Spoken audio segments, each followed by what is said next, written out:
I also just saw a clip from some Alexander Grace video. I don't think I wanted to make a whole video on this. I figured I would just like quickly address it. Alexander Grace, I think his name is.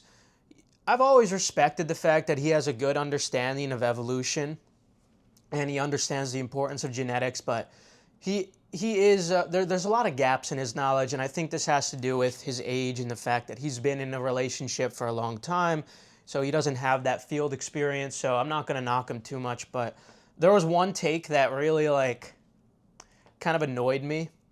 I think he said something like a girl is being like manipulative when she's just agreeing to everything you say, and he said like that's not a woman you want.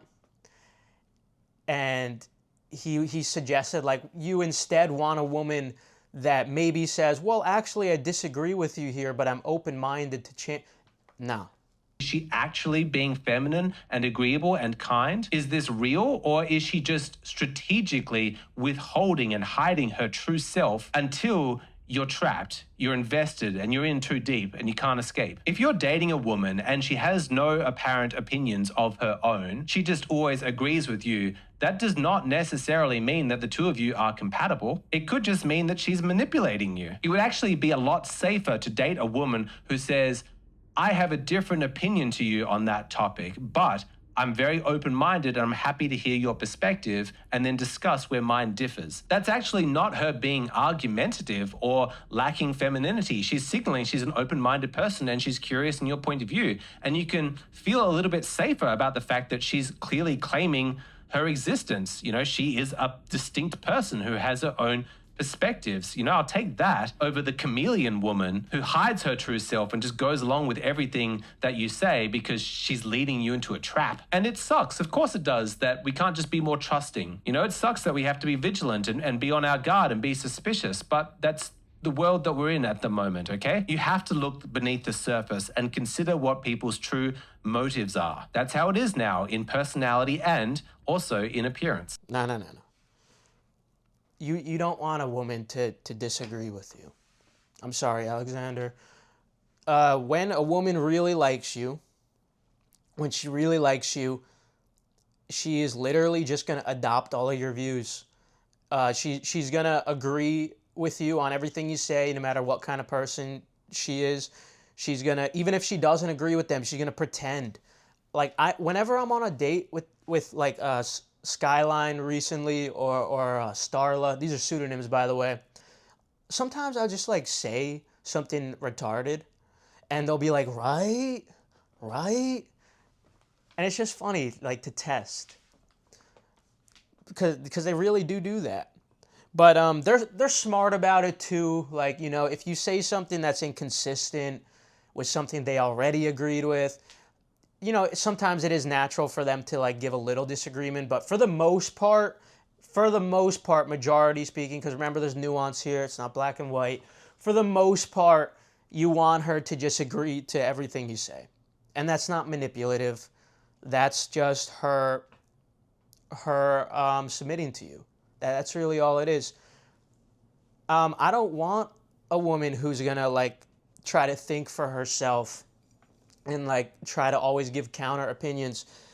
That's something that started happening with Gianna like a year, maybe a little after that, after we were seeing each other. It's like she kind of got comfortable and then she started like trying to share her opinions on things.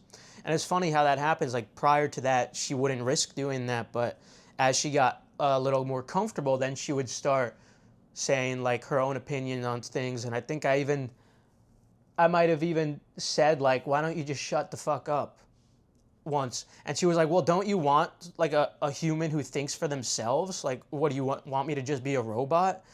And I don't remember what I said. I think I just dismissed it and then just started singing along to some music in the car or some shit. But yeah, for the most part, that is what you want as a man. It's not manipulative. You know, that video was, like, he had some good points at the beginning of that video, and I'm going to actually reference a clip he used in a video that I'm going to put out soon on the boyfriend baiting situation. with Monica, because I recorded that a little bit ago, but it was an example of a girl who's actually acting manipulative, talking about how she love bombs, and then tries to pull back, maybe something like gray cat energy or something she called it. I don't remember, but she strategically pulls back so she could be the girlfriend, because then she wants the guy to chase, and then the guy will be like double text her or something, and then she sees that interest, and then she can try to pull the old like, well, I want something serious. Here's how to manipulate men into wanting you as their girlfriend. Cook for him. Bake for him. Give him head scratches. They go crazy for that. Send him cute messages that give him butterflies. And then you take it away. You take the whole girlfriend privilege, you take it away. Essentially what this will do is make him miss it. Make him crave what he had, because it was so much better what he had. And now suddenly it's gone, and he'll be like, wait, what's going on? What am I doing wrong? Why is she not being like this anymore? I want that again. What I just described as a softer version of alternating between love bombing and gray rocking. You might need to do this a few times, because men sometimes, they don't get it right away. And that's how you get boyfriend baited. So, yeah, that was a good clip from that video. Some stuff I disagreed with in his video. There's always stuff I disagree with in Alexander's videos, honestly, but he's got good advice too. Not everyone has good advice and bad advice, and again, it's all different for different people. I think there's just some gaps in his knowledge. But that video had some good stuff. That was a good clip that I'll re-reference. Anyway, I've just been yapping because we finished the topic already. I just figured might as well hang out with you guys a little more. Maybe I'll cut this video in two. I might do that. All right, guys, that's it. It is a night and day difference between how these two guys are treated. And what's more is I predicted this years ago. You might think me or Chad. I showed the kind of facial expressions that girls can give you if you're unattractive or attractive. You're so smart, Weak Waffle. But when you look at these facial You're so, expressions, Weak Waffle is so these smart. ones perfectly for the sub-5 guy, while these ones perfectly line up for No the way, Weak You can see how Waffle. this You prediction was correct predicted. all along. Weak Waffle's so Anyways, smart. the next part of the video I want to